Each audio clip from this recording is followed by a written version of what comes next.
السلام علیکم نحمد و نصلی علی رسولہ الکریم اما بعد فاعوذ باللہ من الشیطان الرجیم بسم اللہ الرحمن الرحیم قل اللہ احد اللہ الصمد لم یلد ولم یولد ولم یکن لہ کفوا احد۔ برادران اسلام، میرے دینی بھائی اور بہنوں، میں آپ سب کے سامنے ایک تقریر پیش کرنے جا رہا ہوں جس کا عنوان ہے بدعت و خرافات۔ سامعین اکرام، یہی خالص توحید کا پیغام تھا جس کی وجہ سے آپ صلی اللہ علیہ وسلم پر پتھر برسائے گئے، آپ صلی اللہ علیہ وسلم کے راستے میں کانٹے بچھائے گئے، آپ صلی اللہ علیہ وسلم کو گالی دی گئی، آپ صلی اللہ علیہ وسلم پر غلاظت و نجاست ڈالی گئی۔ یہی توحید کا پیغام تھا جس کی بنا پر صحابہ اکرام کو ستایا گیا، صحابہ اکرام کا ناحق خون کیا گیا، صحابہ اکرام کو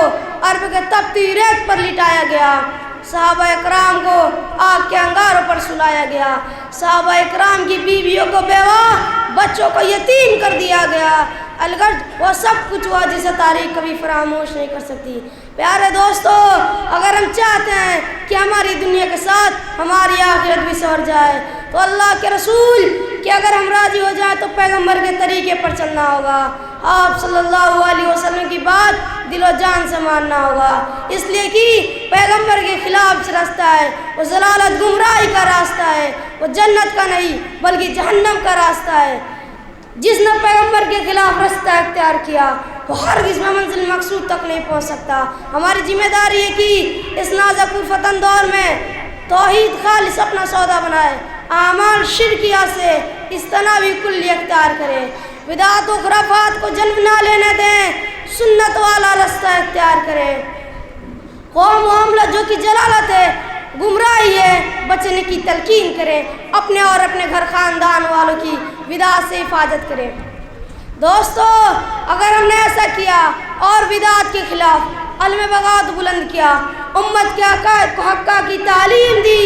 باطل عقائد کے دلدل میں پھنسے ہوئی انسانیت کو رشد و ہدایت کا پیغام سنایا تو یقیناً کامیابی ہمارے آگے بڑھ کر استقبال کرے گی۔ خدا اور اس کے رسول صلی اللہ علیہ وسلم کی رضا نصیب ہوگا جب امت کے لوگ طرح طرح کی بدعت ایجاد کریں گے اور ہر ایک اپنی بدعت کو اچھا سمجھ کر ذوق و شوق کے ساتھ عمل کرے گا، اور ہزاروں بدعت ہوگی، کسی بدعت کو فرض مانا جائے گا، کسی بدعت کو واجب اور سنت سمجھا جائے گا۔ کوئی اپنی بزرگ کی رسم مان کر، کوئی عوام کے تان سے ڈر کر عمل کرے گا، اور ہر ایک اپنے باپ پر اٹل ہوگا۔ ایسے وقت میں جو شخص میرے سنت پر عمل کرے گا اور بدعت و خرافات سے اجتناب کرے گا، حضور اکرم صلی اللہ علیہ وسلم کے طریقے کو مضبوطی سے تھام کر کسی حال میں نہ چھوڑے گا،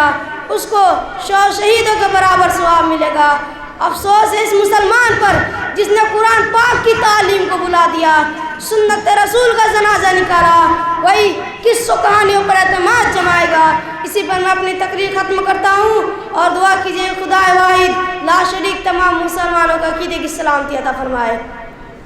اور بدعت و خرافات سے پورے امت مسلمان کی حفاظت فرمائے،